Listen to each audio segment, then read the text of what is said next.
যে ঘটনাটি গত সপ্তাহে এখানে ঘটে গেল, এটি বাংলাদেশের ইতিহাসে একটি কলঙ্কের তিলক রচনা করেছে। এর আগেও এইরকম লম্পটদের হাতে অনেক মা, অনেক বোন এবং অনেক মেয়ের জীবন তছনছ হয়ে গিয়েছে। যখন জনগণ কথা বলে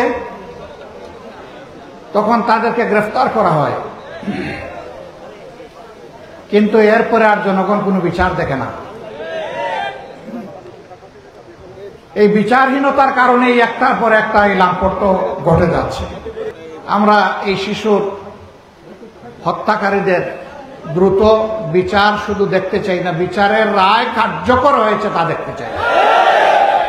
আমরা বলেছি সর্বোচ্চ 90 দিনের ভিতরে বিচার, রায় এবং তা কার্যকর আমরা দেখতে চাই। অনেকে বলেছেন 1 সপ্তাহ, এদেশের আইনে 1 সপ্তাহ হবে না। আমরা এই জন্য 90 দিন বলেছি, কিন্তু আমরা 91 দিন দেখতে চাই না। আসুন, শুধু মাগুরায় নয়, সমাজের সারা দেশে এই ধরনের জঘন্য অপকর্মে যারা লিপ্ত হবে, আমরা তাদেরকে সামাজিকভাবে বয়কট করি এবং তাদেরকে আমরা ঘৃণা করি।